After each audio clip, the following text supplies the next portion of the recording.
այսօր ողորմեց միասին լինել, Աստծո խոսքը միասնաբար սերվել եւ ոչ թե սովորական խոսք, այլ Սուրբ Հոգեգանուստի բաժին այսօր նստան լինել արտացի գովակել ինչանալիապես հարկ են տալիս, նաև շնորհակալ եմ, որ տերերը նորից տեսել եւ ներկայացան ողորմեց մեզ եւ հետաքրքրել եմ այսօր որ շատ քիչ իմացան Պաստորեն գալուց այնքան ապրանք են հետներս վերում, մի կարակ մաս մոռացանք եւ Փարգասում, որ ողնան մարամին նստել էին ու մեզ օգնեցին մի վերջում նաև էկրաններ միացավ, միասնաբար կարող ենք խոսել։ Այսօրվա նյութն է կարծես, խոսքի մեջ նաև մասելու, որտեղ կա օրհնություն, այնտեղ կա նաև դժվարություն, առանց դրա չի լինում ու իրապես այսպես է այս հաղթահարելով է, որ գնում ենք առաջ իբրև քրիստոնյաներ։ Հասել ենք Գործք առաքելոցի երկրորդ գլխին, մեկից 13 համարներ միասնաբար պիտի սերտել եւ միշտ ամեն անգամ փակագծերի մեջ գնում են Գործք առաքելոցի փառատոնություն, որ նշանակում է առաքյալների գործերը։ Այսինքն այս գիրքը ամբողջությամբ առաքյալների գործերի մասին է, նրա մասին, որ առաքյալները արեցին ոչ թե միշտ ուզում են շեշտել, քարոզեցին, այլ կատարեցին, որովհետեւ քրիստոնեությունը զուտ խոսք չէ, այլ նախ եւ առաջ գործ է եւ առաքյալները իրենց ներկայությամբ ինձ դա pasեցին։ Ինչպես ամեն անգամ անում ենք փորձենք նախորդի հիշել, որի վրա կկառուցենք այսօրվա նյութը եւ նախորդի հետ մեկտեղ այսօրվա նյութը փորձենք նախ ընթերցել, որից հետո արդեն սկսենք։ Ուրեմն նախորդը հետեւյալն էր։ Եվ այն օրերին Պետրոսը վեր կացավ եղբայրների մեջ եւ այնտեղ 120 հոգու չափ հավատացյալների բազմություն կար եւ ասաց. Ով եղբայրներ, պետք է որ կատարվեր գրվածը, ինչ որ նախորդ Սուրբ Հոգին ասել էր Դավթի վերանով Հուդայի մասին, որ Հիսուսին բռնողներին առաջնորդ եղավ, որովհետև նա մեզ հետ մեր խմբի մեջ էր եւ նրան վիճակված էր այս սպասավորությունը, սա իր անիրավության վարձով միագարակ գնեց եւ ուրճելով մեջտեղից պատրվեց ու նրա ամբողջ քորը դուրս թափվեց։ Եվ այս բանը հայտնի եղավ բոլոր նրանց, որոնք Երուսաղեմում էին բնակվում, այնպես որ մինչև իսկ այն ագարակը կոչվեց իրենց բարբառով Ակերդամա, այսինքն Արյան ագարակ։ Որովհետև Սաղմոսների դեպքում գրված է, թող նրա տուն ավերակ լինի եւ չգտնվի մեկը, որ նրա մեջ բնակվի, եւ նրա պաշտոնը թող ուրիշն ա։ Արդ մեկն այս մարդկանցից, որոնք մեզ ուղեկցում էին այս ամբողջ ժամանակ, երբ Հիսուս երկրի վրա մեզ հետ էր, սկսած Հովհաննեսի մկրտությունից մինչև այն օր, երբ մեր միջից երկրին վերացավ, պետք է որ նա մեզ հետ վկա լինի դրա հարցը։ Եվ ներկայացին երկուսին, Հովսեփին, որին Բարսաբա են կոչում, եւ որ վերանվանվեց Գուստոս ու Մատաթիա։ Եվ աղոթք անելով ասացին. Տեր, դու որ գիտես բոլորի սրտերը, ցույց տուր այս երկուսից մեկին, որին մտեցի, որպեսզի առնի վիճակն այն պաշտոնի եւ առաքելության, որից ուդան ընկավ միշտերը գնալու համար։ Եվ նրանց համար վիճակ գեցեցին, վիճակը ելավ Մատաթիային, եւ սա դասվեց 11 առաքյալների հետ։ Սա նախորդն է եւ այսօրվա նյութը, որ հենց շարունակությունն է, հետեւյալն է։ Երբ Պենտեկոստեի օրերը լրացան, բոլորը միասին միատեղ էին եւ հանկարծակի երկնքից հնչեց մի ձայն Սաստի կողմից եկած ձայնի նման եւ լցրեց ամբողջ այն տուն, որ նստած էին եւ նրանց երևացին բաժանված լեզուներ նման ողցերեն լեզուների, որոնք եւ նստեցին նրանցից յուրաքանչյուրի վրա։ Եվ բոլորը լցրեցին Սուրբ Հոգով եւ սկսեցին խոսել ուրիշ լեզուներով, ինչպես որ Սուրբ Հոգին նրանց խոսել էր տալիս։ Եվ կային Երուսաղեմում բնակվող հրեաներ, երկրված մարդիկ, եկած երկնքի տակ ապրող բոլոր ազգերից։ Եվ երբ այս ձայնը լսվեց, բազմությունը հավաքվեց եւ խառնվեց։ Ամենքը հիանում էին եւ զարմանում ու միած ասում էին միմյանց. Չէ՞ որ սրանք բոլորը որ խոսում են գալիլեացիներ են, բայց ինչպես է որ մենք նրանց լսում ենք մեր յուրաքանչյուրի բարբառով, որ ծնված օրից խոսում են։ Մենք պարտներներ, մարել եւ իլամացիներ եւ նրանք որ բնակվում են միջակայքում, Հրեաստանում եւ Գամիլիքում, Պոնտոսում եւ Ասիայում, Ֆրուգիայում եւ Պամֆիլիայում, Եգիպտոսում եւ Կյուրենիայի հարևան Լիբիայի շրջաններում։ Եվ Հռոմից եկածներ, թե հրեաներ, թե հրեության դարձածներ, կրետացիներ եւ արաբներ լսում են, որ նրանք խոսում են մեր լեզուներով Աստծո մեծագործությունների մասին։ Բոլորը զարմանում են եւ միմյանց ասում. Ինչ կարող է լինել սա, իսկ ուրիշներ զարմանալով ասում են նոր գինուց հարբած։ Հետաքրքիր այս նյութն է, որ միասնաբար պիտի փորձենք խոսել, որը հրաշք նյութ է։ Ուրեմն սկսենք հետևյալով, որ Սուրբ Հոգու գալուստը իրականացում էր իրոջ խոստումը։ Մենք ինչ-որ տեղ խոստացավ եւ ուզում եմ հիշեցնել այդ խոստումը, որ ասաց Հովհան 14-ի մեջ, թե իսկ մխիթարիչը Սուրբ Հոգին, որ իր հայրը ուղարկի իմ անունով, նա ձեզ ամեն բան կուսուցանի եւ ձեզ կհիշեցնի այն ամենը, ինչ ես ասացի ձեզ։ Ուրեմն մխիթարիչը Սուրբ Հոգին, ում հայրը ուղարկեց, նա պիտի գա եւ պիտի հիշեցներ այն ամենը, ինչ որ Տերը մեզ ասել էր, այսինքն առաքյալներին ասել էր, եւ հենց այդպես էլ եղավ այն խոստումը, որ Հովհաննես 14-ի մեջ Տերը տվեց, իրականացավ հենց այս օրը Պենտեկոստեի կամ Հոգի գալուստի օրը, եւ փաստորեն այն ինչ որ Տերն ասաց կատարվեց։ Ինչու է սա կարևոր, որովհետեւ հաճախ մարդս միշտ երբեմն սկսում է կասկածել իր խոստումի վրա։ Բայց Աստվածաշունչը մարդուն մեզ ամեն անգամ հիշեցնում է, որ եթե Տերը խոստացավ մի բան, ուրեմն անպայման կկատարվի։ Եվ սա իմ անձնական հազարումի խնդիրների հետ կապված, եւ ինչու՞ չհասկանայի եւ ինչու՞ չնայած համամարտկային, եթե Տերն ասաց, ուրեմն պիտի լինի, որովհետեւ ինքը բազում անգամ փաստեց, որ իր խոսքը գործ է։ Եվ այստեղ է, որ նաեւ հիշեցինք նաեւ Հովհաննեսի 4-ը, որ նույն ինքը մեր Տեր Հիսուս Քրիստոս ասաց, որ Հոգի է Աստված, եւ նրան պետք է երկրպագել ոգով եւ ճշմարտությամբ։ Ուրեմն փաստորեն հենց այս նույն Հոգին էր, որ եկավ եւ մենք իբր քրիստոնյաներ պիտի պաշտենք իրեն ու երկրպագենք ոգով ու ճշմարտությամբ։ Այս երկուսը շատ կարեւոր է, որովհետեւ ամբողջ այս ընթացքում մանրամասն կարակելոցի մեջ մենք պիտի տեսնենք, թե ինչքան կարեւոր է բացի Հոգին, նաեւ ճշմարտությունը, որովհետեւ շատերը կարող են ոգով երկրպագել ու սա օրինակ է նաև Քրիստոս հրեցերյանների հարականը, որ իրենց թվում էր, թե իրենք ոգով երկրպագում են ասում, բայց ճշմարտությամբ չէին երկրպագում։ Ու հենց սա է, որ մեզանից յուրաքանչյուրից ակնկալում է։ Ուրեմն Սուրբ Հոգի գալուստ։ Իրականում հետաքրքրել Հոգի գալուստը մեր բաղավար տոնի մեջ չի, բայց Հոգի մեջ ամենից կարևոր իրադարձություններից մեկն է, որ հրաշալի մանրանկարը, որ պատմել գրեցի ու մատեցի, մեծ Խորոս Ռոսլինի հանրահայտ մանրանկարն է Հոգի գալուստի, որ ինքը նկարել է 1262 թվականին։ Ցավոք սրտի այսօր այս մանրանկարը գտնվում է ամերիկյան թանգարաններից մեկում, բայց Փառք Աստծո պահպանվել է, եւ այս հանճարեղ նկարիչի, մանրանկարիչի գործունն է, որովհետեւ ամեն անգամ այս հին մանրանկարները իրենք մեզ հիշեցնում են, թե ինչպես է եկեղեցին պատկերացրել Հոգի գալուստը, եւ այս դեպքում 13-րդ դարում նկարված այս մանրանկարը մեզ հիշեցնում է մի ամբողջ պատմություն, թե ինչ կատարվեց Հոգի գալուստի ժամանակ։ Հոգի գալուստը այլ խոսքով ասած եկեղեցու ծննդյան օրն է։ Հաճախ ես դրաման երրորդ նկարը դարձրեցի, հաճախ մեկը սյուսի շնորհավորում ենք ծննդյան տարեդարձներին, ասում ենք ծնունդը շնորհավոր, բայց քիչ ենք անդրադառնում ու հաճախ երևի Հոգի գալուստին չենք էլ անդրադառնում, որ եկեղեցու ծննդյան օրն է, որովհետև Հոգի գալուստի օրը եկեղեցին ծնվեց եւ հետաքրքրորեն շատ կարևոր դեպք կատարվեց, որ երկու դեպքում է Սուրբ Հոգի ներկա։ Ուշադրություն դարձրեք, երբ որ Քրիստոս պիտի սկսեր իր առաքելությունը, սկսեց մտորությունից եւ այս ընթացքում է, որ բոլորս հիշում ենք իր մանրանկարը նորից դրել է, թե ինչպես Սուրբ Հոգին ավանդակետ իջավ եւ դրանով փաստորեն մտորությունը իրականացավ, հայրեն վկայեց Հոգու մասին եւ ի վերջո Քրիստոս սկսեց իր առաքելությունը։ Հետաքրքրում երբ որ ասում Քրիստոսի եկեղեցին պիտի սկսել իր առաքելությունը, իր ծրագիրը, նորից Սուրբ Հոգին ներկա է, նորից Սուրբ Հոգին իջնում է, այս անգամ արդեն առաքյալների վրա է իջնում, ոչ թե ավանդակետ է իջնում, այլ կրակի լեզուների տեսքով է իջնում, ու նորից սկսում է սկիզբը, այս անգամ եկեղեցին սկսեց, ու եկեղեցու սկիզբը այլևս ավարտ չունի, որովհետև Քրիստոս ինքն ասաց, որ ես ձեր հետ եմ մինչև աշխարհի վերջը, իսկ նաև Սուրբ Գրքում բազում տեղեր մանրամասն Պողոս առաքյալը մեզ հիշեցնում է, որ եկեղեցին Քրիստոսի մարմինն է։ Եվ ինչքան եկեղեցին կա, այնքան բնականաբար Քրիստոս կա, եւ ինչքան Քրիստոս կա, այնքան նաև եկեղեցին կա։ Ուրեմն ամեն անգամ հիշեն, որ Սուրբ Հոգի գալուստի օրը թերևս տաղավարություն չի,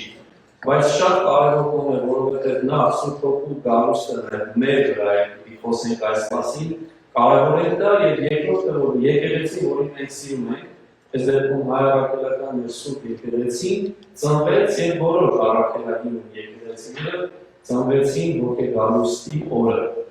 Ուրեմն հիմա սկսենք արդեն տեքստը սերտել ու տեսնել, թե տեքստը մեզ ինչ է փորձում փոխանցել։ Ասում են Պենտեկոստեի օրերը լրացան, բոլորը միասին միատեղ էին։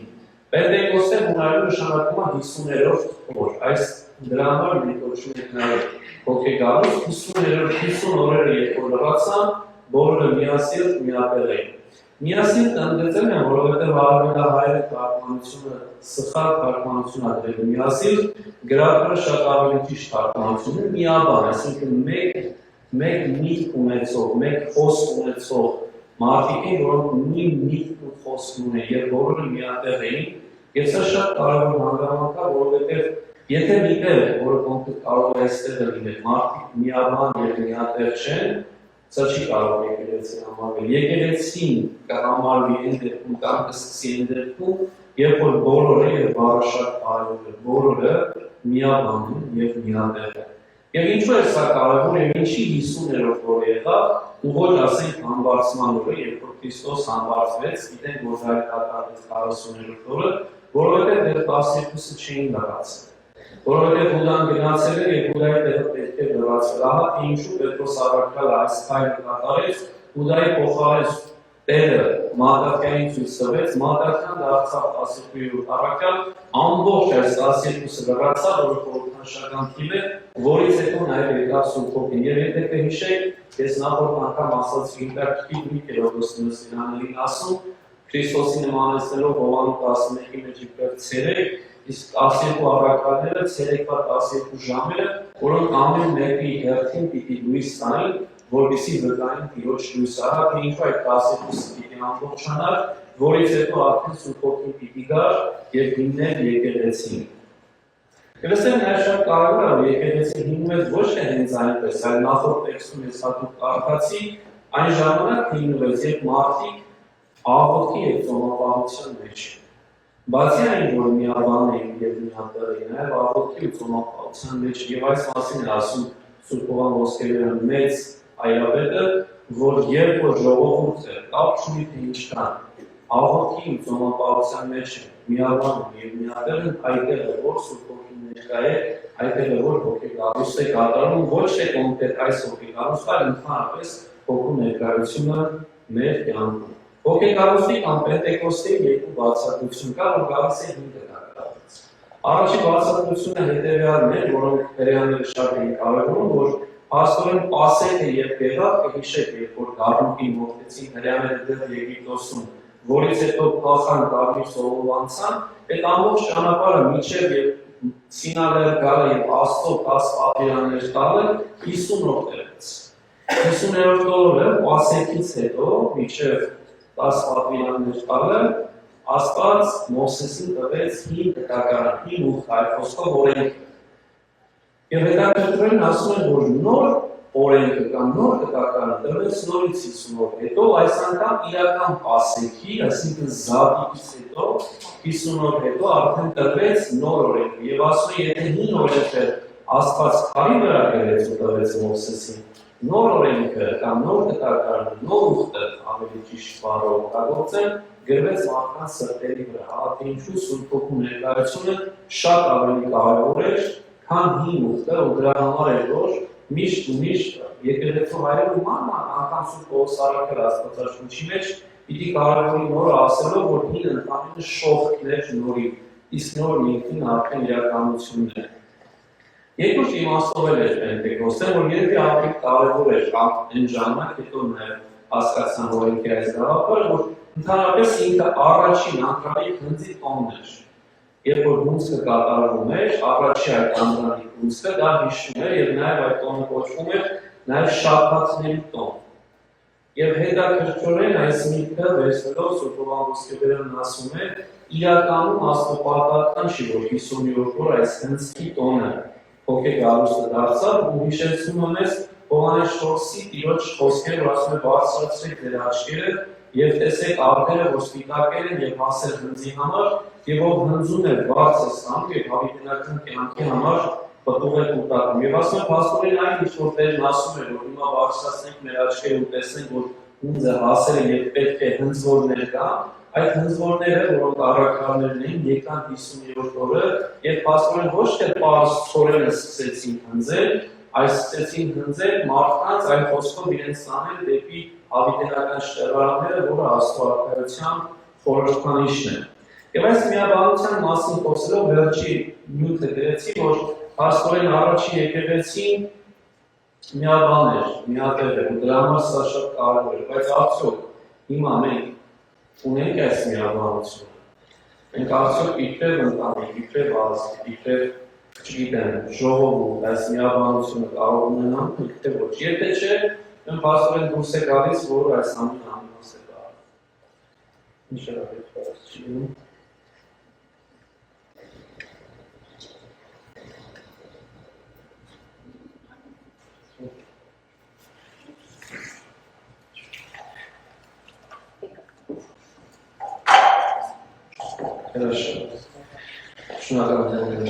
Ինչու է սա ասում, որովհետև այսօր մեր եկեղեցին է միաբանչի, ցավոք սրտի, եւ սա ճշմարտություն է։ Այսօր ներածն է միաբանչի, այսօր մեր հաճախ մեր ընտանիքներում է միաբանություն չկա, իսկ որտեղ միաբանություն չկա, այնտեղ չենք կարող ակնկալել Աստծո ամբողջական ներկայությունը, հատի ինչու Պենտեկոստեն մեզ մեծագույն դասը տվեց միաբան լինելու, որի հիմքում է կայանում Աստծո օրհնությունը։ Եվ փաստորեն այս միաբանության մեջ էր, որ հանկարծակի հնչեց մի ձայն Աստծի կողմից եկած ձայնի նման։ Այս հանկարծակի բառը շատ կարևոր է, որովհետև ինչ է ուզում ես պատկերացնում Աստծո ներկայությունը, Աստծո գալը միևնույն է հանկարծակի է լինում։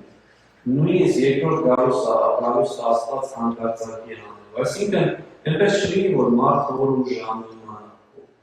Ինչու չի ուզում ես մասին շատ են խոսել, որպեսզի ես իբրև հավատացյալ միշտ արթուն լինեմ ու միշտ սպասեմ Տիրոջ գալուստին։ Հա թե ինչու հոգեգալուստն է հանկարծակի կատարվեց եւ այդ հանկարծակի հետ մեկտեղ նաեւ մեծ զորությամբ եղավ, որովհետեւ ասում է երկնքից հնչեց մի ձայն, Աստծի կողմից եկած ձայնի նման։ Սա բաց ձայն չէ, ինչպես հայերեն ասում են, սա երկնքից եկած ձայն է։ Եվ միևնույն ժամանակ ոչ թե սովորական ձայներ, այլ հզոր ձայներ, կարծես թե մեծ կողմից եկած ձայն լիներ։ Ինչու է սա կարևոր, ցույց տալու համար, որ Աստված զորությամբ կատարեց։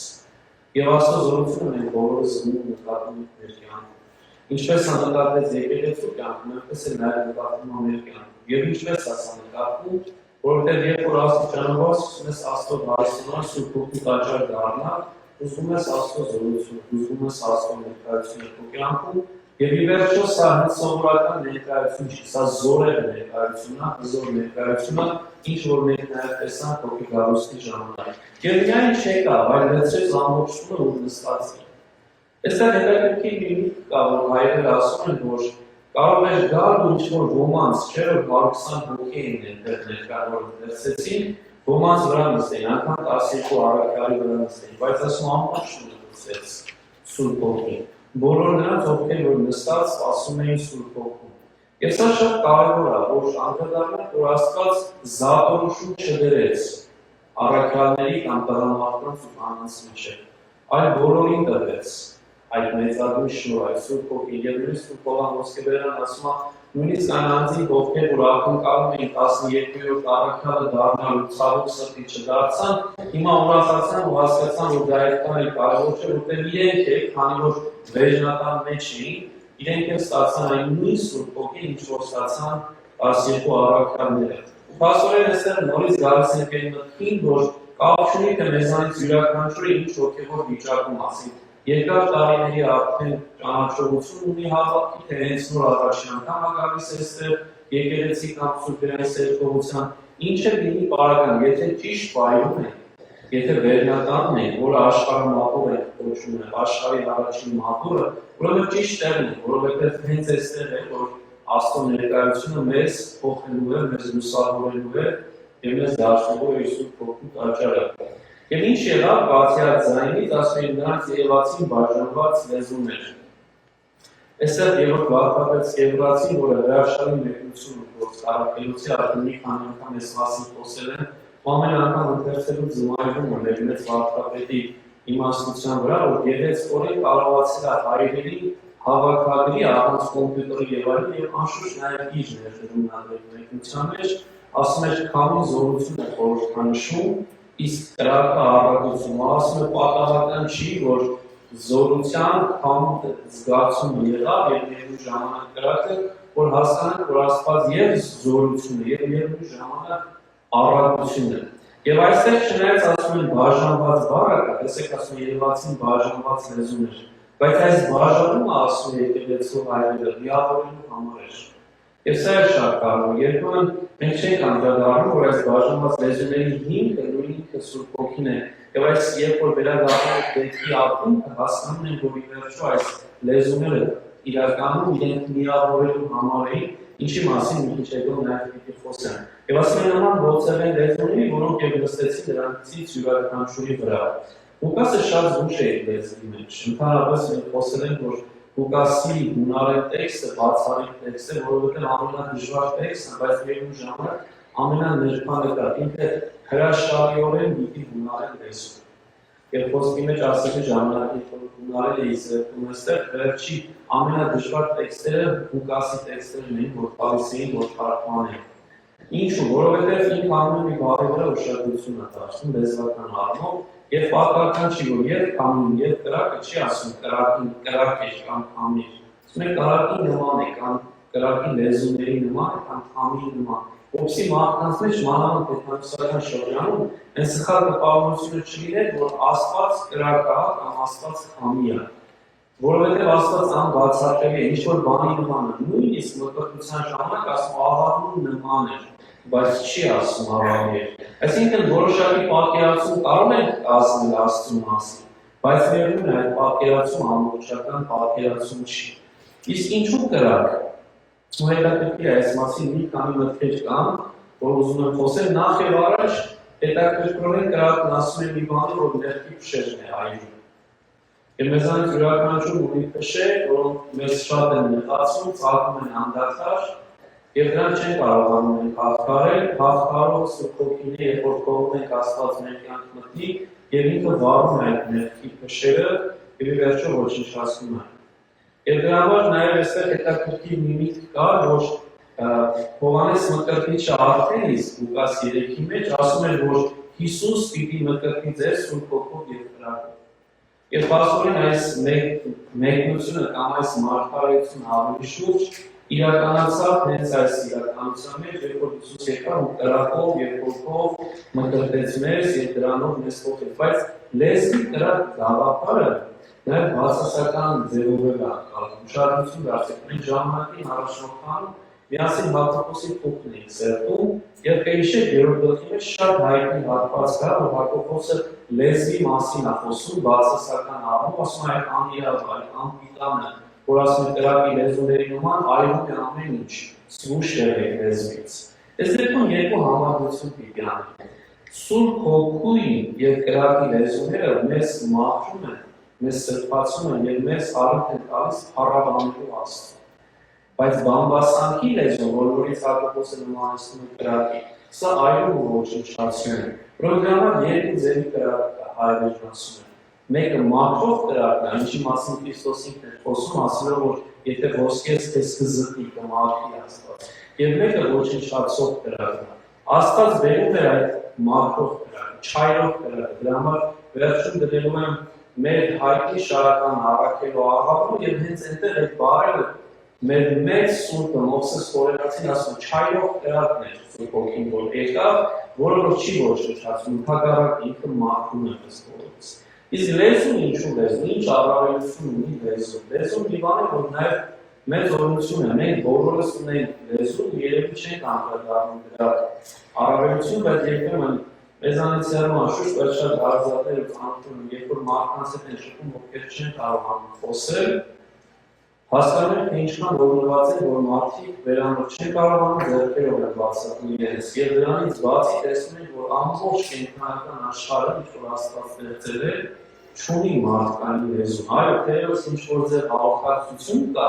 որոշ կենտրոնների մեջ, բայց բնականաբար այն բացառիկ խորքային հաղորդակցության մի փոքրիկ նշույլ են ունեն, ինչ որ ունի մարդկարարածը։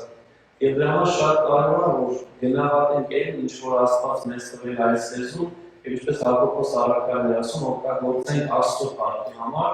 ոչ թե բամբասանքի ու ոչնչացնելու համար։ Եվ նաև հայրերը խոսում են այն մասին, որ այդ կրակի լեզուները տրամաբանորեն պիտի կարծրացնենք այն բերանի մեջ, ինչպես որ եղավ մարգարեին, որ տրվեցունելիով ու մարգարեի բերանը մաքրվեց։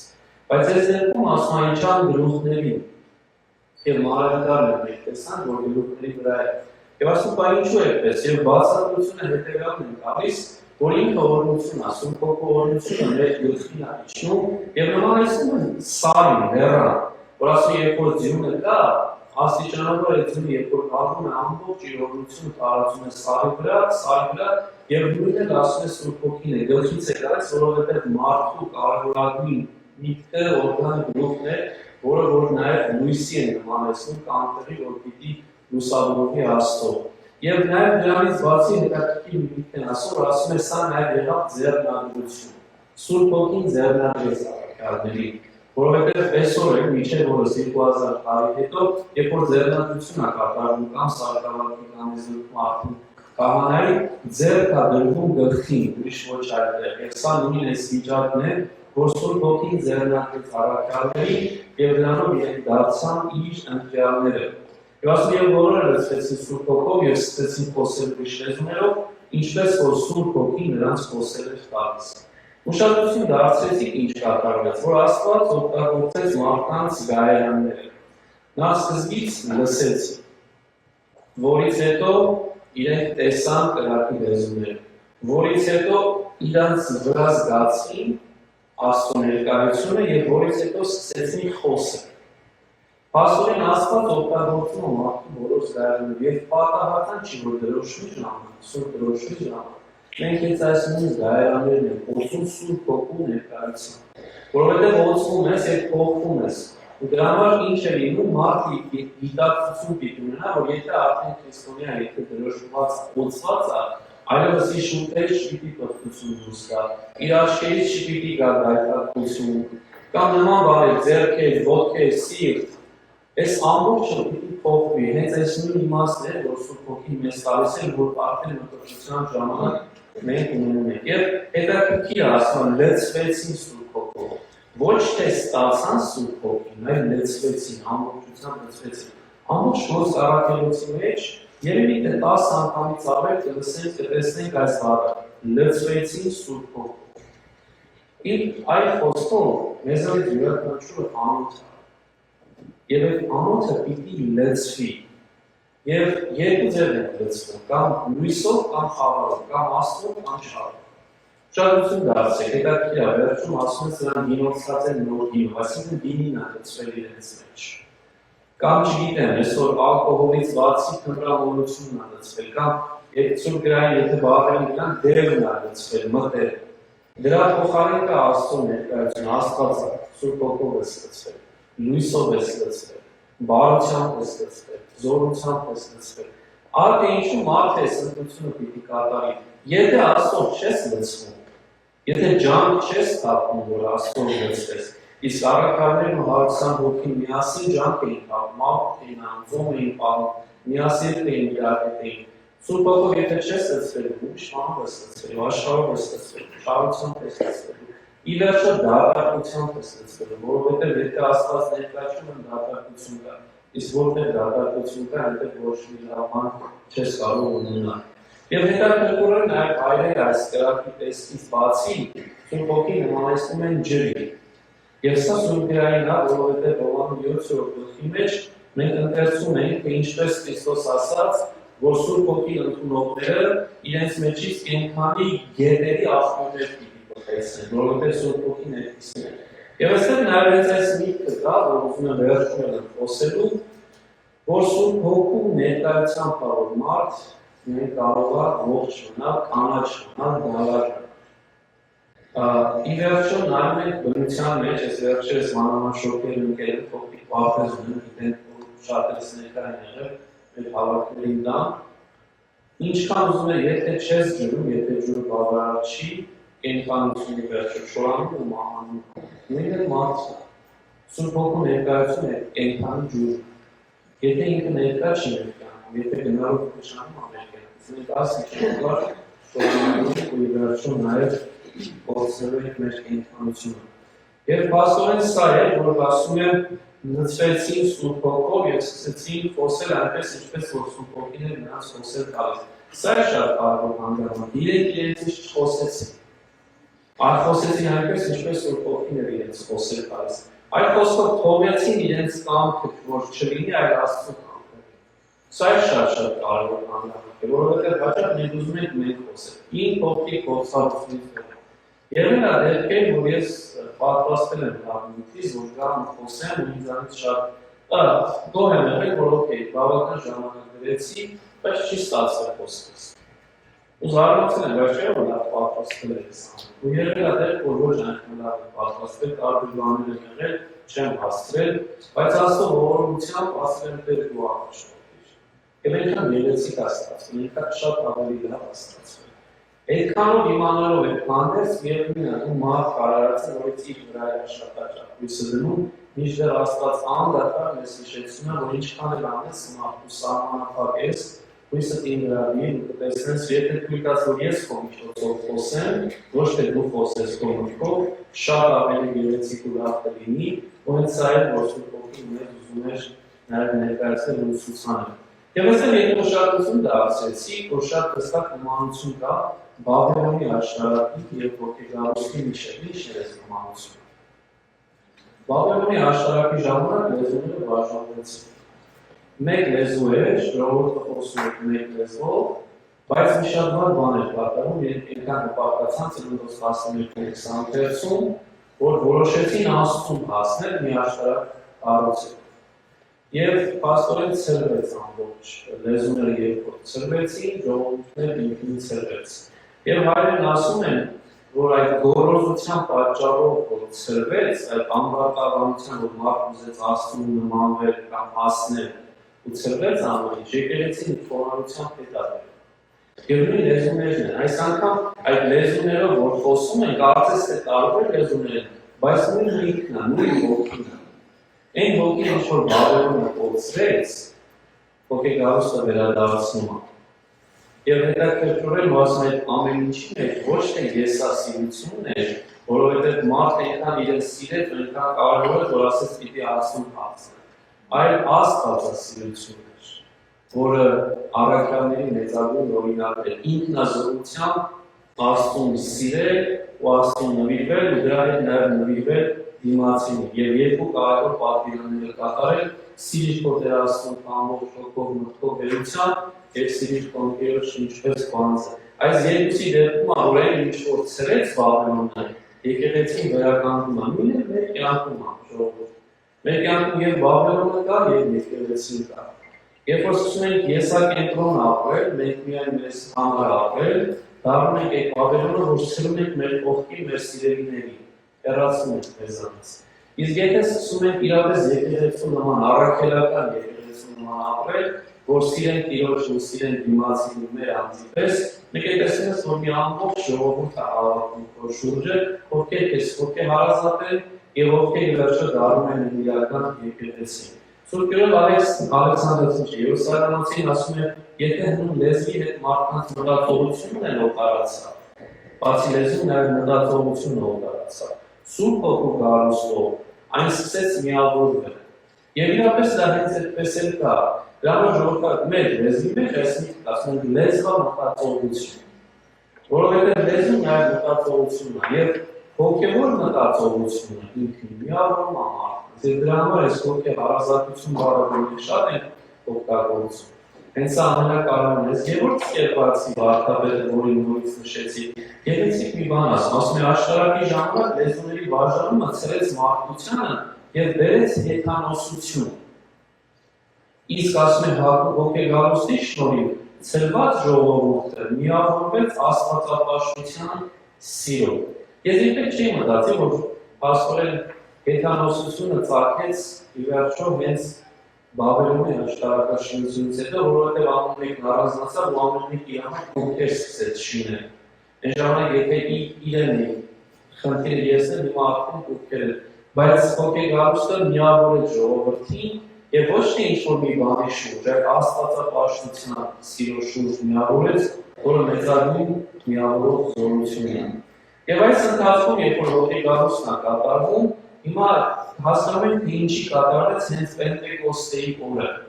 Ուզում եմ երկար Երուսաղեմում բնակվող հրեաներ, երկրված մարդիկ, եկած երկնքի տակ ապրող բոլոր ազգերից։ Փաստորեն Աստված հատուկ այսօրն էր որոշել, որովհետև երկնքի տակ ապրող բազում ազգերից ժողովուրդ կա եւ Աստվածաշունչը բոլոր ազգերից հետաքրքրել ցույց տալու համար, որ ոչ մեկին չեն բաց թողել, որոնք որ այդտեղ են, ու իրենք հիմա դառնալու են առաջի վկաները հոգեգարուստի եւ իրենք վերադառնալու են իրենց տները եւ վկայելու են եկեղեցու մասին, Քրիստոսի մասին։ Հետաքրքիր է, Աստված ճիշտ է ժամանակ օգտագործեց, որ ոչ թե 820 հոգի է իր առաջի հոգեգարուստի ներկա, այլև հազարավոր ժողովուրդ, որտեղ հիմա պիտի կարդան, որ 3000 հոգի ասոմակրվեց նույն գործերկուսի մեջ, այսինքն հազարավորներ արդեն իրենք ոչ թե զուտ բնակիչներ ունեն Երուսաղեմում, այլ ամեն մեկ հիմա պիտի տեսնեն տարբեր տեղերից է եկել, ինչի, որպեսզի նաև Աստված օգտագործի այդ մարդկանց, որ ամեն մեկը գնայի երկիր եւ վկայի Աստծո մեծագործությունների մասին։ Եվ այս մարդիկ ասնապահ մարդիկ չէին, երկրված մարդիկ։ Այս երկուղատությունը շատ կարևոր բան է, որովհետև ամեն մարդու չէ, որ Աստված այս մեծ հնարավորությունը տվեց, որ տեսնի այս հոգեգարուստի մեծագույն դեպքը, որ կյանքում այլևս չէր կատարվելու մարդկության պատմության մեջ։ Մարդիկ պիտի երկրված լինեն, այսինքն Աստծո հանդեպ ունենային իրենց մեծագույն երկրորը։ Եվ սրանք այն մարդիկ էին, ովքեր որ ուխտավորներ են ժողովուրդ։ Մենք էլ 30-ից ավել ուխտավորություն ենք կատարել 18 թվականից սկսած։ Ուխտավոր այն մարդ ամեն անգամ գոնե ես փորձել եմ ուխտավորի նման լինել, ուխտավոր այն մարդն, որ ինքնա որոշակի զորությունների մեջով անցնում, որպեսզի կարողանա ինչ-որ նպատակի հասնել։ Այսօր մեր ուխտավորությունները անշուշտ միշտ ասել են, շատ ավելի թեթև են, air conditioner-ների դա կախտոների մեջ դնում ենք ուտելիքները ճոխ ու առակ միշտ բերում ենք եւ այդքան զորություն չկա, իսկ ժամանակին մանավանդ վերջի շրջանում ընդհանրապես միշտ եղել է ուխտավորներին նաև կոչել են մահտեսի, ինչի որովհետեւ ամբողջ ճանապարհներին մահվան վտանգ է։ Մարդիկ անցել են ավազակային հարձակումներ, թալաններ, սպանություններ, որտեղ գիտեին մանավանդ եթե գնում են Երուսաղեմ ուխտավորության, գիտեին, որ հիմա այս պահին միջավայրներում գալու են եւ ավազակային խմբեր այնտեղ սպասում են մարդկանց։ Այդքանով հանդերձ այս իրականության մեջ այս մարդիկ երկրված մարդիկ էին, ովքեր նախընտրել էին ուխտի գնալ Աստծո տաճար։ Եվ ահա թե ինչու քան որ ունեին իրենք այդ երկրվածությունը, չնայած չունեին ճիշտ ճանաչողությունը Քրիստոսի, միևնույն է իրենք արժանացան այս մեծ պատվին, այն հույսով, որ գիտակցության կգան և կգնան ու կվկայեն Քրիստոսի մասին։ Եվ երբ այս ձայնը լսվեց, ասում է բազմությունը հավաքվեց ու խռնվեց, որովհետև լսում էին, որ նրանք խոսում են իրենցից յուրաքանչյուրի լեզվով։ Երկու ձայն կա ժողովուրդ։ Առաջինը երկնքից որոտի նման ասում է մեծ խամրման եկող ձայն, փոթորիկի նման, հողմի նման։ Եվ երկրորդ ձայնը արդեն ժողովրդի այս 120 հոգու խոսակցություններ։ Ամենայն հավանականությամբ ամեն մեկը մի լեզու էր խոսում։ Եվ քանի որ բարձրաձայն էին խոսում, եւ միանգամից մեծ ձայն եղավ, այս ժողովուրդը տարածքի զարմացան ու սկսեցին խռնվել։ Այստեղ Սուրբ Եփրեմ Ասորի մեջ Սուրբը Չորրորդ դարի որ մեր 12 սուրբերից մեկն է վարպետների, նաեւ ասում է, որ նաեւ այստեղ նաեւ յուրաքանչյուր մեծ հրաշքի հետ Աստված նաեւ անուշահոտություն է բուրում։ Եվ այդ վկայությունը մենք շատ ունենք, օրինակի համար գիտենք, որ Վարագասուրբ Խաչի մեր տոնի ամբողջ ասում է տարածքը անուշահոտություն էր բուրում երկար ժամանակ եւ բոլոր եկողները այդ փոթը զգում էին, անուշահոտությունը զգում էին։ Նույն այդ Ռեհանի գաղափար մենք ունենք նաեւ հիմա շուտով պիտի լինի Խաչ վերացի գաղափարը, որտեղ ասում են, որտեղ որ Խաչն էր կանգնում, այնտեղից անուշահոտություն էր բուրում եւ այդ անուշահոտության բուրումը մենք նաեւ առնչել ենք Ռեհանի հետ, որ դա հոտ ունի։ Ինչ է բարական, եւ ձայն կա, եւ անուշահոտություն էր բուրում, ինչպես ասում է Սուրբ Եփրեմ Ասորին, եւ մարդկանց գրավում էր դեպի այդ վայրը։ Եվ հետաքրքիր է, որ գալիս էին միտեղ, որտեղ որ առաքյալներն էին, հավաքված եւ ովքեր հիմա պիտի խոսեին ամեն մեկը իրենց լեզվով։ Եվ սա շատ յուրահատուկ մի միտք է։ Եվ ասում ամեն մեկը հիանում էին ու զարմանում ու միանց ասում էին, թե չէ՞ որ սրանք բոլորը խոսում են գալիլեացիներ են։ Հետաքրքիր է, այստեղ երկու ձևի մարդ եք տեսնելու եւ շատ կարևոր մի դեպք կա ու դրա համար այս ֆոկուսից նկարը դնել Թունելի մոտ այս հավանդավոր Պանտոկրատորն ասում Քրիստոս գուլեթի վրա է նկարում ցույց տալով որ Քրիստոս ամեն ինչի տերն է, հետաքրքիր ավանդույթ է, մերը չի, բայց հետաքրքիր է, կարող նաև գնահատել, բայց ինչու ուզեցի սա ցույց տալ, որովհետև երբեմն իբր մարդ ու տարիներ, տասնյակ տարիներ փորձում ես լեզուներ սովորել եւ ինչքան է հիմա բարակա, կյանքից կեսը այստեղ եմ անգամ, բայց երբ որ անգլերեն եմ խոսում, եթե նույնիսկ մաքուր եք խոսել եւ մի акցենտն է, եւ միանգամից մանավանդ եթե ոչ ես նանգում, կոպի նանգները, միանգամից ասում որտեղից ես եկել, where are you from։ Այսինքն ինչքան ուզում ես աշխատի վրա, մարդկային օրենջան կապի, միևնույն է, ու չես կարող լինել այնքան կատարյալ լեզվի դիապետել, գոնե իմ բարակայը, ինչպես որ բնիկ է։ Բայց այս դեպքում մենք տեսնում ենք, որ այս մարդիկ, ովքեր որ հիմա պիտի տեսնեն գալիլեացիները, հենց իրենք են ասում, այնպես են խոսում, որ բնիկն է խոսում։ Եվ սա Աստծո շնորհ է։ Եվ դրա համար այստեղ ուզեցի այս միտքը վերել, որ երբեմն մարդ ինչքան չարչարվի, միևնույն է չի կարող անել այն, ինչ որ Աստված մի վարկերում կա։ Եվ մեր կյանքում սա շատ է, որ երբեմն դու չարչարվում ես, սա լինի անձնական ընտրության հարցում, սա լինի աշխատանքի հարցում եւ շատ կարևոր հարցերում։ Դու փորձում ես ջանք ես թափում, քեզանից լավագույնն ես անում, եւ տարիներով աշխատում ես վրա, բայց Աստված կարող է մի վարկյանում մի ակնթարթում, ինչպես որ մենք տեսանք հենց ովքեր Գարուսի առաջի տեքստի մեջ, կատարի այն, ինչ որ մի ամբողջական դու չես կարողացել անել։ Ու դրա համար է նաև ովքեր Գարուսի այս դասը մեզ տալիս են միտքը, որ մի մոռացի, որ ես կամ ու մի հիասթափի, որ եթե ինչ-որ բաներ չհաջում, որովհետև կարող է վարկենական ես դա իրականացնել։ Այդ խոսքով չմոռանանք, որ Աստված շնորհներ է տալիս մեզ։ Աստծո շնորհը շատ ավելի է, քան մարդու աշխատանքը։ Եվ իրապես եկեք չանտեսենք շնորհը։ Երկու տարբեր ծայրահեղություններ կան։ Շատ աղանդավոր է միայն շնորհ են ասում, by grace-ով, բողոքականության 5 սովորներից մեկն է, շնորհ, grace։ Մենակ շնորհի վրա են դուրս իսկում։ Մեր բարակայում է, հաճախ հակառակը, ավելի մենք մեր վրա ենք փոխում։ Այդ երկուսի կարևոր հարաբերակցություն պիտի ունենա, առաջնահերթը մի շնորհն է, բայց շնորհ չի նշանակում, որ հայտնել ոչինչ չանի, ինչպես որ աղանդավորներն են կարծում։ Հայտնել իր անելիքն բայց կարևոր է, որ շնորհով առանց շնորհի, ինչպես որ Սուրբ Հոգին մեզ այստեղ ցույց տվեց։ Եվ այս մարդիկ իրենց հարց են տալիս, ասում ինչպես է, որ մենք նրանց լսում ենք մեր յուրաքանչյուրի բառերով, որ ծնված օրից խոսում են։ Եվ այս միտքն է ուզում ասել, որ հենց սա է ամենակարևորը, որ մեզանից յուրաքանչյուրը խոսում էր առանց ակցենտի, որ այստեղ ուզում ես ակցենտ բառի վրա կենտրոնանալ, այստեղ մի գիրք կար, ասում է how to speak another language without an accent, ինչպես խոսել ուրիշ լեզու առանց ակցենտի, ինչու ակցենտով խոսելը ու չխոսելը կարևոր։ Որտեղ երբ որ մեկը քո նման է խոսում, յուրային է դառնում։ Մերոնքական է, որ ասում եմ մերոնքական է։ Պարզ օրինակ վերել, ասում գյումրեցու ակցենտով է խոսում, ասում եմ մերոնքական կամ արաբահայ, չէ, որ ավելի տարբերվում է Հայաստանի, Իրանահայ, սա ցույց է տալիս, որ ինքը մերոնքական է, ու առաքյալները, որոնք պիտի հիմա աշխարհը շրջեն, իրենք որ գնալու են օրինակ Հայաստան կամ Պարթերների երկիր կամ որոնք իրենք ակցենտով չեն խոսել։ Իրենք խոսելու են յուրայինի նման։ Այդ խոսքով ոչ միայն լեզվական այստեղ խնդիր չեն ունենալ, այլև մշակութային ու ընկալման խնդիր է պիտի չունենա, որովհետև կարող է դու լեզվական խնդիր չունենաս, բայց քո ընկալումը լրիվ տարբեր լինի, ու քեզ չհասկանա, կամ դու չհասկացես։ Եվ այս դեպքում սա է այս միտքն է Աստվածաշունչը մեզ տալիս, որ առաքյալներին տրվեց այդ շնորհը, որ իրենք ուր էլ որ գնան, իրենք այդ մարդկանց միջավայրի մեջ յուրային լինեն, որ այդ մարդկանց իբր յուրային ընդունեն, վստահեն այդ մարդկանց, եւ նաեւ դրա համար է, որ այդ վստահությունը պիտի բերեր քրիստոնյա դառնալու, որտեղ եթե առաքյալները ինչը վստահեն, քրիստոնյա չեն դառնա։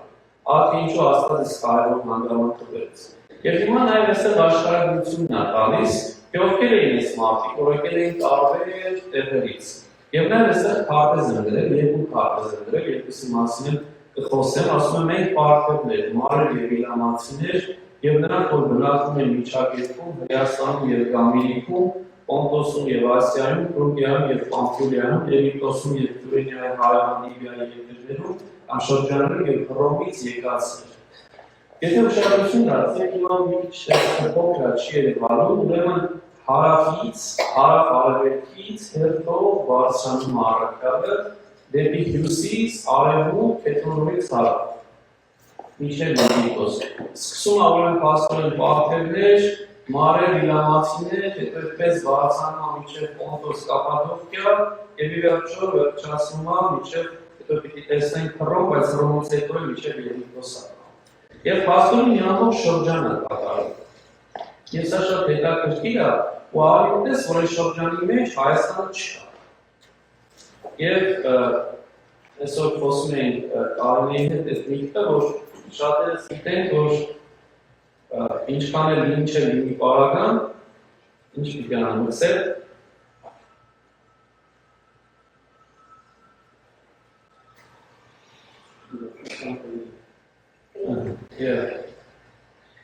որ ինչպես եղավ, որ Պարսկաստանը կա, Պոնտոսը կա եւ Հայաստանը չկա։ Հետաքրքիր մի վկայություն ունենք Տերտուլիանոս անվան մեծ հայրապետի մեջ, ինքը ժամանակին հետաքրքիր մարդ է, ավանդավոր էր ուղղափառություն եկավ, հետո ուրիշ արմանի շրջվեց, բայց ինչով է ինքը շատ կարևոր, որ ամենահին գրողներից 200 թիվ մոտավորապես իր աստվածաշունչի ձեռքին թաղապես հայրերը դուք տեսնում եք, իրենց տեքստը աստվածաշունչի գրում են ու տակը մեկնում են։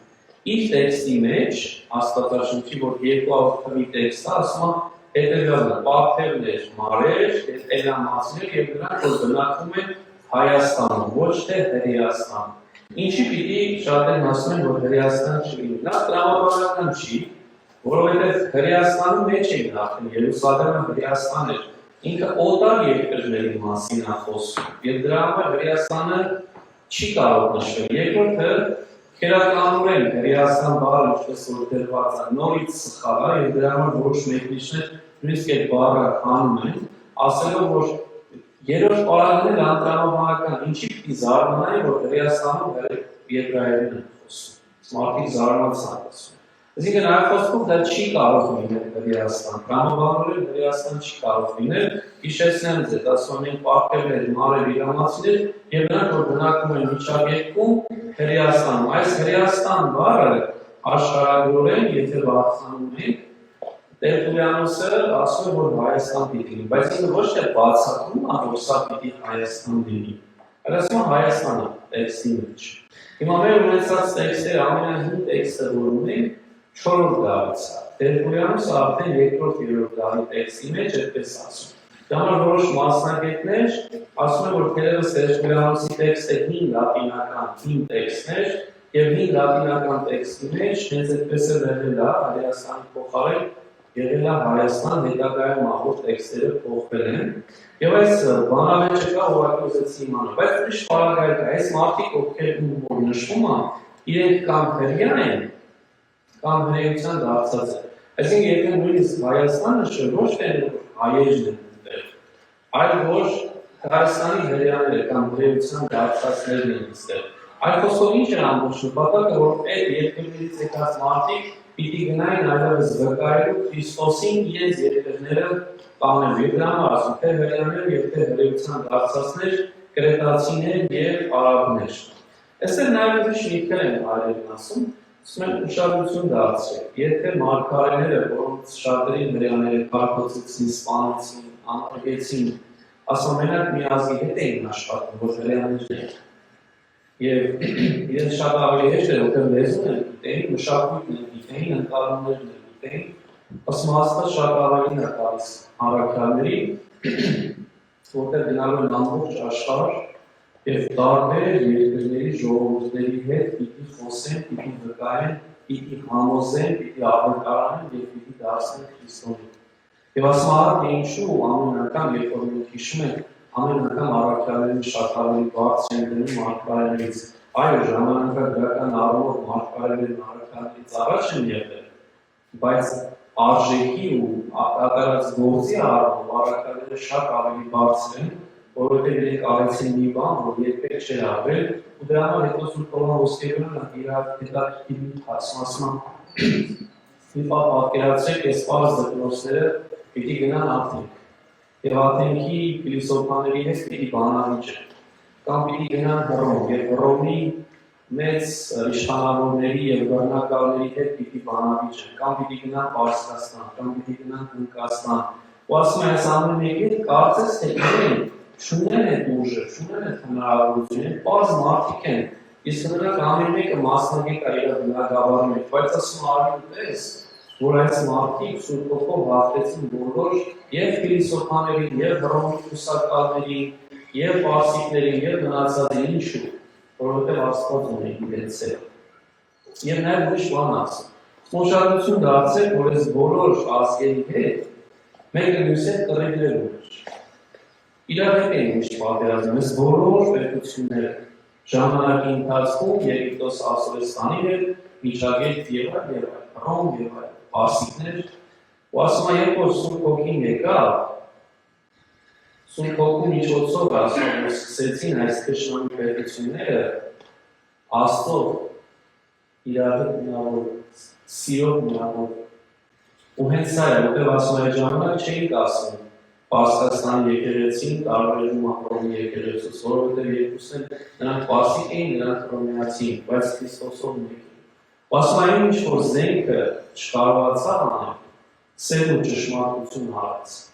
Ով ասում է, եկեղեցին սիրով ու ճշմարտությամբ նվաճեց աշխարհը, ոչ թե զենքով ու բռնությամբ, ինչպես որ գործում էին անել բոլորը, ու ոչ թե ասում չհաջողվեց բռնությամբ։ Նույնիսկ եթե կար ժամանակում հայտնվում էին մեկին տիրապետել, ընդհանրապես դա շատ լավ ժամանակ էր։ Իսկ քրիստոնեությունը իր սիրով ու ճշմարտությամբ նվաճեց բոլորին, որովհետև հենց սա էր իրական արժեքը, որ Քրիստոս բերեց բոլորիս։ Եվ շարունակում էր տեքստը ասում, լսում են, որ նրանք խոսում են մեր լեզուներով Աստծո մեծագործությունների մասին։ Հիմա գալու ենք կարևոր կետին, որովհետև գիտենք ունենք հոգեգարստականներ, պենտեկոստալներ, ովքեր որ նույն կյանքի խոսք, որոնք արդեն խարիզմատների շարունակություններն են, ովքեր լեզուներով են խոսում եւ ասում են, որ դա է ճիշտը, ու այստեղ հիմա գալու են շատ կարևոր մի հանգամանքի։ Նախ կոնտեքստը սստակ ասում է, որ այս մարդիկ հասկանալի լեզվով էին խոսում, որովհետեւ մյուսները լսում են, որ նրանք ասում են, խոսում են մեր լեզուներով, Աստծո մեծագործությունների մասին, նախ հասկանալի լեզու է, ոչ թե անհասկանալի ինչ-որ արտահայտություններ։ Դա մեկ։ Երկրորդը, որևէ այլ բան չէին խոսում, այլ խոսում էին Աստծո մեծագործությունների մասին։ Եվ սա է շատ կարևոր։ Երբ որ սկսում են, ես լսել եմ ասել, YouTube-ով էլ կա, ինչ-որ բաներ են կրկնում, եկել սկսեցին խոսել ու դա լինում արդեն իրենք չեն կարողանում իրենց զսպել, նախ ոչ ոք չի հասկանում, երկրորդը հաստատ Աստծո մեծագործությունների մասին է, թե չէ ոչ ոք չի կարող ասել։ Հոգեգարության ժամանակ շատ հստակ է, գիտակցված, հստակ լեզու է խոսում, եւ խոսում է ոչ թե ամեն ինչ որ մի բան մասին, այլ ասում Սուրբ Հոգին բոլորին իր խոսելիքներ տալիս, իսկ ինչ է Սուրբ Հոգին ուզում որ խոսեին, Աստծո մեծագործությունների մասին։ Եվ այլն ասում է, տեսեք, հոգեգարության օրը, այո, թերևս չեղավ է հնարավորությունը, ասինքն այսօր չի լինում, Սուրբ Հոգին իջավ է, ձայն է, տեսկա է զորությունը, բայց ասում է ձերը փոխվել է, բայց պատգամը մնացել է նույնը, իսկ կարևորը պատգամն է, մեզ նորն է պատգամը եկեղեցու, նույնն է, այսինքն Աստծո մեծագործությունների մասին վկայել է, որը եկեղեցին 2000 տարի շարունակ անում է, այո, նորից ասում են ձերը փոխվեց, բայց նույնն է պատգամը նույնը մնաց։ Եվ այստեղ հիմա պիտի գանք արդեն այդ կետին եւ ուզում եմ այդ համադրությունը անել, թե ինչ տարբերություն կա, ասենք հոգեգարուստի եւ այսօրվա օրենքացիների գլոսարիայի մասին։ Ուրեմն տեսեք, խոսքի մեջ շատ հստակ է, որ գիտակից լեզու է, հասկացող լեզու է եւ նաեւ հստակ պատգամ է, բայց առաջին օրենքացի ստեղծի մեջ մենք ընտրեցնում ենք, որ եկեղեցին ինչ-որ մի վիճակի ասել Կորինթոսի եկեղեցին, որ մարդիկ կան, ովքեր անհասկանալի լեզուներով խոսում, եւ բացի դրանից, որ անհասկանալի լեզվով խոսում, իրենք իրենց ավելի կարևոր են դարձնում, ասում են, որ մենք Սուրբ Հոգուց ընտրված ենք, որովհետեւ մենք այս լեզվով ենք խոսում, իսկ ոչ չէ խոսում, ընտրված չէ։ Այդ իրականությունը ես ինքս եմ ապրել, երբ որ ինձ մոտեցել է 50-ականի 2000 տարի հետո, ու ասել եմ, եթե լեզուներով չես խոսում, դու Սուրբ Հոգի չունես, իսկ ես ունեմ։ Այդ խնդիրը կա Կորինթոսի եկեղեցում, եւ ահա թե ինչու Պողոս առաքյալը առաջի Կորինթացիս 10-րդ մինչև 14-րդ գլուխը խոսում այս մասին ու նախ երկու հիմնական պարման տալիս։ Առաջինը, որ մի գոռոզացեք, որովհետեւ լեզվախոսությունը փոքրիկ շնորհ է, դուք ասում եք նախանձախնդի եղեք մեծագույն շնորհի, որոնցից ամենամեծը սերն է, ու հա թե ինչու սիրո օրներ կը հենց այդ կոնտեքստի մեջ շատերվեց, սերը համբերով է, սերը ներող է ամբողջ այս տեքստը, հենց դրա մասին է, որ Կորինթոսի եկեղեցի ու սիրի ոչ թե ձեզանից մի քանիսի եթե լեզուներով են խոսում, դրանով ձեզ բանեք։ Երկրորդը, որ եթե անհասկանալի լեզվով եք խոսում, մի խոսեք։ Եվ ուզում եմ ընթերցել 3 տեղ 14-րդ գլխից։ Առաջինը, որ առաքյալն է խոսում, ոչ թե Հայկը, ասում եմ, եղբայրներ, թե գան ձեզ մոտ լեզուներ խոսելով, ինչով օգտակար կլինի ձեզ, եթե չխոսեմ այն հայտնության, կամ գիտության, կամ մարդկարության, կամ վարդապետության։ Այնպես ինչպես որ անշուշտ գործիքները ձայն են։ Այսինքն, եթե ես իմաստ չեմ արտահայտում, անշուշտ գործիքների նման ձայն են արտելու, որ իմաստ չու, եւ շարունակություն տեսեք։ Ասում եմ, եթե ամբողջ եկեղեցին մի վայր հավաքի եւ բոլորը լեզուներ խոսեն, եւ այնտեղ մտնեն անգերներ ու մանկավարներ չեն ասի, թե դուք գժվել եք, խիստ է խոսում։ Եթե բոլորը ինչ-որ մի բան եք լոսալալի եք ասում, լեզվախոսություն կա։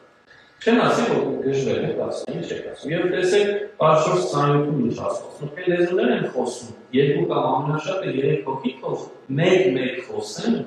եւ թող մեկն էլ թարգմանի։ Իսկ եթե չլինի մեկը, որ թարգմանի, թող լուր մնա եկեղեցում։ Այդ խոսքով սա շատ հստակ է, որ ինչ որ կատարվում է, առաքյալը չի ասում, որ սա չարից է, օրինակ, բայց ասում է զգուշ եղեք, կարևոր իմաստն է, դրա համար ասում ավելի ես մարգարեանում, քան թե լեզվով խոսում, այսինքն մի բան խոսեն բացատրեն, քան թե անիմաստ բարբաջեն, բայց Հովհաննես առաքյալը, ոչ թե Պողոս առաքյալը, մեզ շատ լավ հստակ նաև զգուշացում է տալիս, որովհետև այս շրջանն է, եկեղեցու մեջ խնդիրներ են ձևավորվել, ու ասում է սիրելիներ, մի հավատացեք ամեն մի հոգու, այլ փորձեցեք հոգիները, թե արդյոք Աստծուց են, որովհետև բազում սուրբ մարգարեներ են Երևան եկել աշխարհում։ Այսինքն նաև այստեղ մյուս առաքյալը մեզ ասում է, որ այդ հոգի կարող Աստծո հոգի չլինի։ Ասում է փորձեք, տեսեք։ Ու դա շատ կարևոր է, որ մեզ այդ յուրաքանչյուր մունա այդ դիտակցությունը, որ նաև օգնենք այս մարդկանց, որ լեզվախոսությունը նախ հստակ չի թե Աստծուց է, թե չէ, նույնիսկ եթե Աստծուց է, ինչպես որ ասում առաքյալը, այդ դեպքում կոնկրետ, եթե չի հասկացում, եթե թարգմանում չկա, լրեք, որտեղ դա ձեր անձնական հպարտությունը կան, դուք ուրիշին ձեզանից ավելի մեծ եք կարծում, ձեզ ուրիշից ավելի մեծ եք կարծում, իսկ սա ամենավտանգավոր բան է։ Եվ փաստորեն նաև ժամանակին բավական մի ամբողջ դասը նույն պատասխանել է լեզվախոսության մասին, որ ուղղակի ուզեցին մի սլայդով ներկայացնել ու վերջացնել միտքս, Պրոստը բոլորը զարմանում են միմյանց, ասում ինչ կարող է լինել սա։ Դա մի բան մտքովս եկա, որ ինչու էին զարմանում այս մարդիկ։ Որովհետև մարդ արարած ինքը սահմանափակ է։ Մենք փորձում ենք ամեն ինչ բացատրել նյութական ձևով։ Եվ այսինքն մատերիալիստական եղանակով։ Եվ այսօր առավել քան երբևէ այս երկբնականը կամ մետաֆիզիկան Ներշնում է, մետա բարձր, ֆիզիկա բնություն։ Մի բան, որ բնականից, նյութականից բարձր է, սա այս ներում է հույներն են, հետանուց հույներն են բերել առաջ, որ կա բնություն և կա մետաֆիզիկա, ֆիզիկա ու մետաֆիզիկա։ Մենք այսօր այս վիճակին ենք ասել, որ ինչ-որ երկբնական մերժում ենք։ Եվ այստեղ ուզեցի այս միտքը բերել մատերիալիզմ գաղափարը, մեջտեղը տեսնում եք Կարլ Մարքսն, որ սկսեց հիմնականում, բայց ինքը չէր հիմնադիրը, եւ այդտեղ մի հատ գիրք կա անգլերենով Լենինի գիրքը, որից մատերիալիզմը։ Այսօր շատերի համար, ասենք, Լենին եւ այլն կարող են ծիծաղելի թվալ, բայց արիպես, որ այս գաղափարախոսությունը այսօր արևմուտք է տեղափոխվել եւ սոցիալիզմ, այս գաղափարը, այդքան կոմունիզմ չէ, ինչքան սոցիալիզմ գաղափարը, որը մատերիալիզմ հանգած, շատ տարածված է հիմա արևմուտքում։ Բայց սրանից բացի, շատ ավելի մի ուրիշ բան է այսօր հասկանում, երբ որ ասում են մատերիալիզմ։ Ոչ թե փիլիսոփայական ընկալումը, որ ամեն ինչ մատերիա է, նյութից բացի ոչինչ չկա, հոգի չկա, աստված չկա։ Այս է մատերիալիզմը, ամեն ինչ նյութի մեջ է։ Այլև այսօրվա մատերիալիստը նաև նյութապաշտ, փողապաշտ, որ միգուցե փիլիսոփայորեն չի հեշտում հոգևորում Աստծուն, բայց իր ամբողջ կյանքը նյութի հետ է կապչել, նյութով է, նյութի համար է ապրում, միայն նյութն է իր կյանքի մղիչ ուժ։ Եվ պիտի այս երկուսից զգուշ լինի։ Կահա ինչու երբեմն երբ որ ընթերցում եք այս միտքը, որ ոմանք զարմանում են, թե եւ ասում միմյանց ինչ կարող է սա լինել, եթե հոգևորի առջև բաց ես, այդքան զարմանալու կարիք չկա, Աստված իր գործն անում եւ մենք բանալաբար գրանցում ենք։ Բայց եթե զուտ մատերիալիստական կազմակերպեսն է, այդ ժամանակ արդեն անշուշտ նաեւ կարող է զարմանալ։ Բայց այս առումով երկու ձևի մարդիկ կան։ Մեկը ովքեր տեսեք նախորդում ասում են զմայլվում էին, եւ մյուսները, որ հիմա պիտի տեսնենք, ուրիշները ասում են ծաղրում էին, ասելով նոր գինուց հատված։ Հիմա այստեղ գալիս է հետաքրքիր մի բան կա, խոսքի սկզբում ինձ ասեցի, Թեոֆիլակ Բուլղարացի մեծ իրենց վարդապետի որ ասում է, որտեղ օրենություն կա, այնտեղ նաև փորձություններ կան, եւ դա իրականությունն է, ու այսօր մի փոքրիկ փորձություն այնտեղ հետ կապված տեսան, եւ իրական է սա, որտեղ օրենություններ կան կյանքում, որ պատրաստ լինենք նաև փորձությունների։ Միշտ այդպես է ժողովուրդ։ Մենք միշտ ուզում ենք օրենություն ստանալ, բայց պատրաստ չենք փորձություններ, բայց մեկը մյուսի հետ է։ Եվ այստեղ ուզում եմ այս մի կվել, ովքեր են այս մարդիկ, ովքեր ծաղրելով ասում են նոր գինուց հատված են։ Իմ կարծիքով, սա նախևառաջ են մարդիկ են, ովքեր չէին հասկանում են լեզուն։ Որտեղ երբ որ մի բան չես հասկանում, սկսում ես ծաղրել։ Եվ դա շատ հաճախ է լինում, երբ որ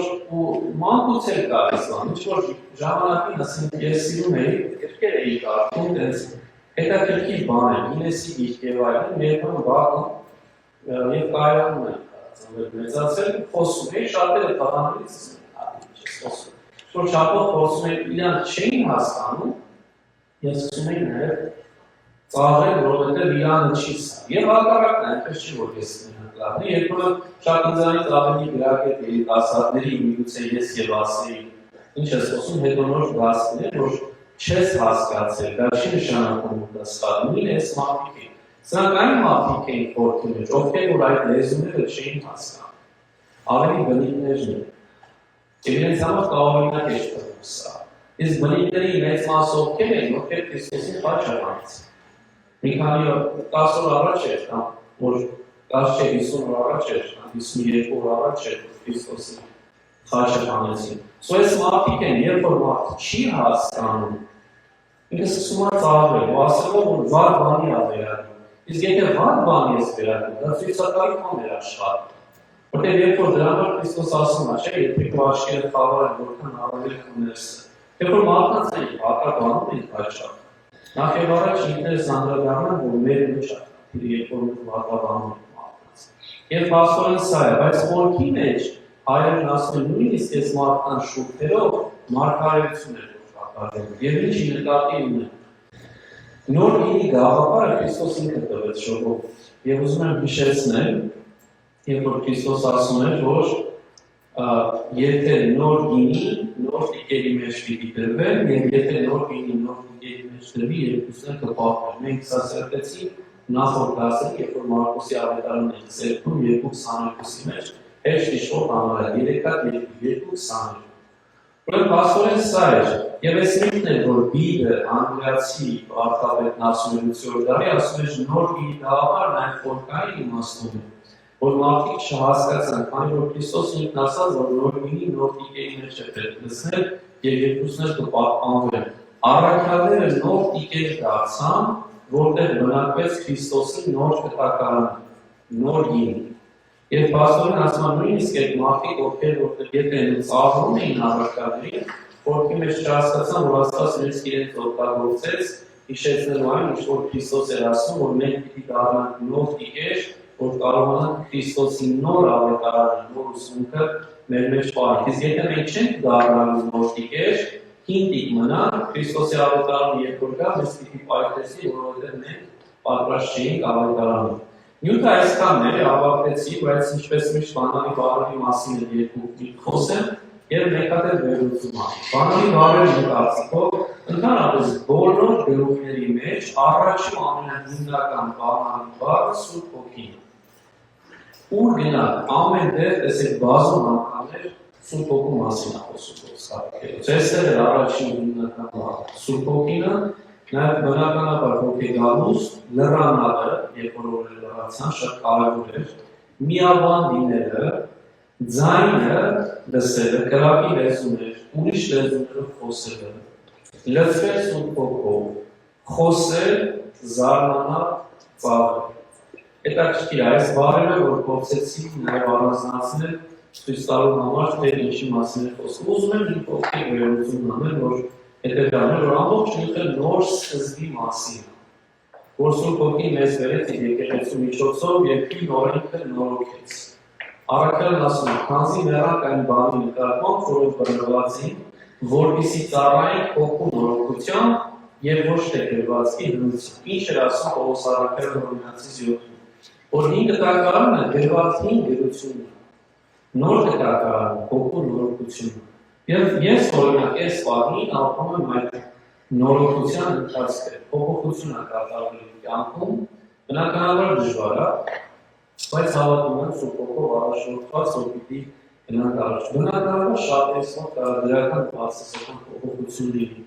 Հոգեգալուստը հենց այս փոփոխության մասին է, բայց միշտ հիշենք, որ Հոգին նորոգում է։ Իսկ գրվածքը գնացում է, հին գրվածքը նաև վերջով բարձրացում է, ինչ որ ասում է Սուրբ Առաքյալը։ Հաճախ ասում ենք այս մարդու մեջ կրակ կա։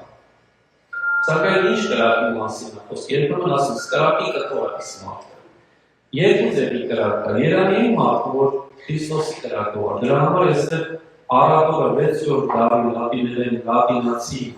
հեղինակն ասում է նրանք իրենց սրտի մեջ էին կրում Աստծո սեր, իսկ վերանում կրակի ոնցաշունչ լեզու։ Սիրտի ինքան դուրս եկա, որովհետև իրապես եթե մեր մեջ կրենք Աստծո սերը մեր սրտի մեջ, բերանով էլ Աստծո ոնցաշունչ լեզուն ունենանք, այսինքն վկայում Տիրոջը, կնմանենք առաքյալներին, ինչ որ ասում են 6-րդ դարի այս հեղինակը։ Մենք ենք կոչված լինելու այսօր առաքյալներ եւ ունենալու հավատի անմար կրակը, որ աշխարհի քամին չհանգցնի։ Իրապես սա ճշմարտությունն է, հաճախ մեր հավատի կրակը երբեմն ոսկրտում է, երբեմն փոքրանում է, աշխարհը քամիով ուզում է հանգցնել։ Եվ մեզանից յուրաքանչյուրը այդ պայքարի մեջ է, որպեսզի թույլ չտա, որ այդ կրակը հանգի։ Եվ մենք պիտի ամեն ինչ անենք, որ անդադար այդ կրակը բորբոքենք, այդ սիրո կրակը, այդ հավատի կրակը, այդ հույսի կրակը, երեք մեծագույն առաքինությունները, որոնք նորից սիրո հույսի ու հավատի կրակներ են, որ կարողանանք ամուր պահել ու քամին թույլ չտան, որ այրի հանգցնի։ Պատրաստ ենք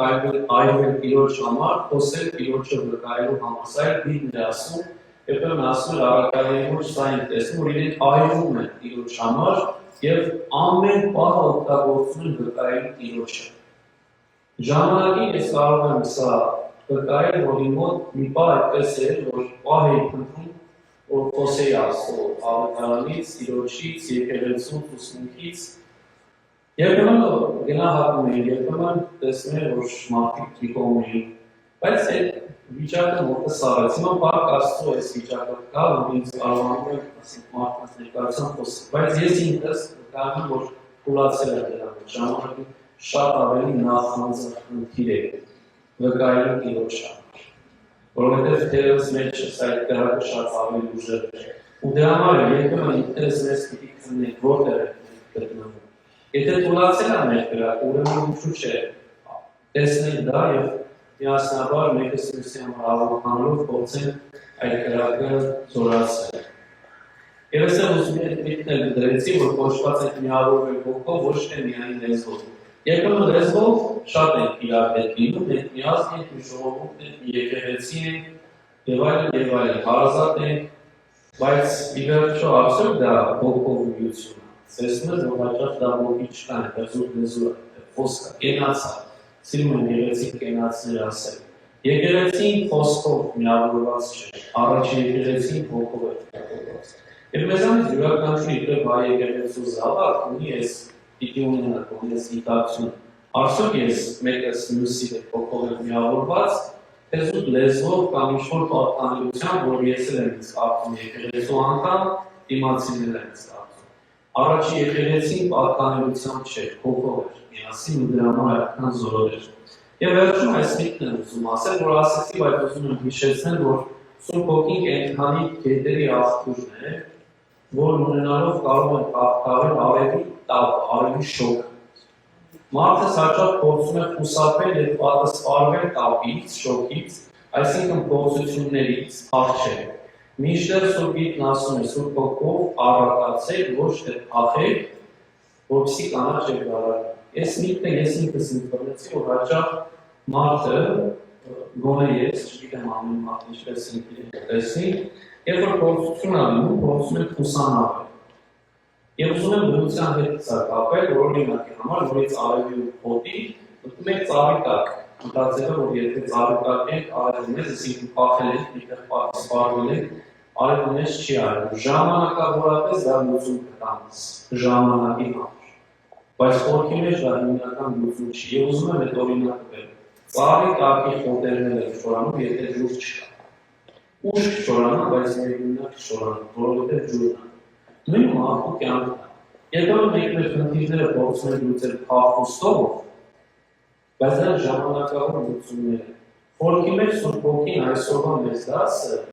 տալիս է հետևյալը, որ լուծումները միշտ առատանալով իրեն ջրով։ Որտեղ եթե ջուրը առատ է, եթե Հոգու ներկայությունը առատ է, արևը ինչքան է ուզում այրի, քեզ չի չորացնի։ Հնարավոր դու մնալու ես կանաչ եւ գարաժ։ Գաղտնիքը կանաչ եւ գարաժ մնալու։ Ոչ թե մնալը անխար, խանձված ու այրված դեղի մի բան, տեղ գրավող, այլ լինել կանաչ եւ գարաժ։ Քրիստոնեն հենց այսպես է կոչված լինի։ Այդ կանաչության ու գարաժության մեջ է կենթանություն։ Մենք կոչված ենք Սուրբ Հոգով այդ կենթանություն ունենալ, այդ կյանքը մեր մեջ ունենալու վերջում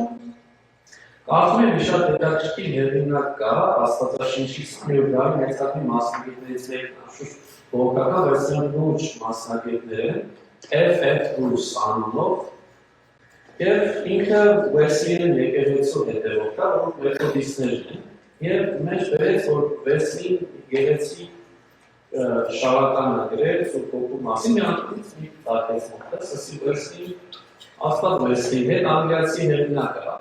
բայց Wesley-ից առաջ մենք մեր հայրերը Սուրբ Հոգու ինչքան շարականներ նվիրված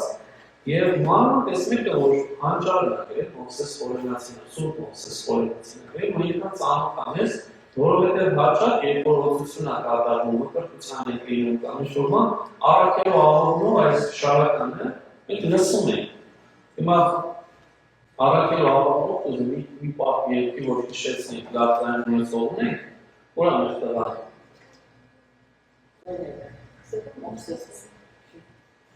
Ուզես առաքելով աղոթումը մի փոքրիկ, որ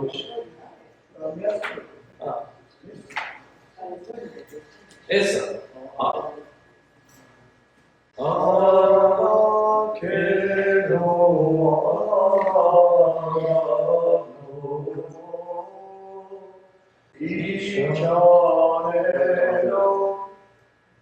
շատ լավ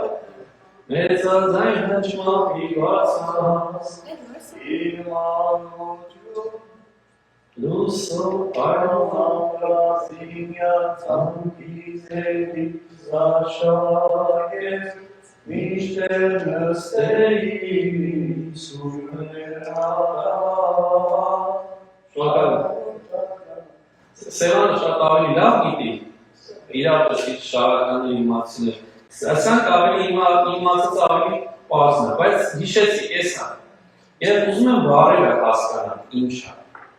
Առաքված աղավնին, այսինքն Սուրբ Հոգին, բարձր ձայնով և կայծակնափայլ լույսի նմանությամբ, բարձունքներից իջնելով զինեց աշակերտներին, չայրող կրակով և նրանք վերնական մեջ էին սպասում։ Դու միատեք ամբողջ էսի նյութը օրենացի նախադասություն ասում։ Առաքված աղավնին, բարձր ձայնով և կայծակնափայլ լույսի նմանությամբ, բարձունքներից իջնելով զինեց աշակերտներին, չայրող կրակով և նրանք վերնական մեջ էին սպասում։ Աննյութական և անքնների աղավին, որ քննում է Աստծո խորհուրդները, որից առնելով մեզ ուսուցանում է ահավոր երկրորդ գալուստի մասին, որ առաքյալները և նույն կերպով քարոզեցին։ Օրհնություն բարձունքներում փորից ողող Սուրբ Հոգում, առաքյալները խմեցին նրա անմահական բաժակից և երկիրը հրավիրեցին դեպի երկիր։ Այս գեղեցիկ բառերով ուզում եմ փակել ու հիշեցնել մեզ, որ իրապես ունենք այս մեծ հայրերին և շարականները և մանրանկարները և ամեն ինչ և Սուրբ Հոգին բազում անգամներ հիշված է նաև մեր մանրանկարչության մեջ, մեր շարականների մեջ և մեզանից յուրաքանչյուրը այստեղ ամերիկան մի հայտնի մարդ կա Մայնդով պանունով մի գործ ունի, որ ասում է ամեն անգամ քրիստոնյայի կյանքով հոգի գալուս է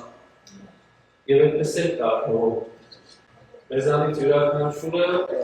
ուզում եմ պիտի խնդրեմ, որ հենց այդպես էլ ապրի, որ մեզանից ամեն օր փորձենք այս հոգի գալուստը զգալ, ամեն օր մեր վրա զգանք հոգու ներկայությունը և այդ ժամանակը որ մենք կլինենք օրհնված և այդ ժամանակը որ մենք կլինենք կանաչ և այդ ժամանակը որ մենք կլինենք դալա։ Հիմա 5 րոպե ընդմիջ ենք, այստեղ սուրճ ունենք իմանանքամ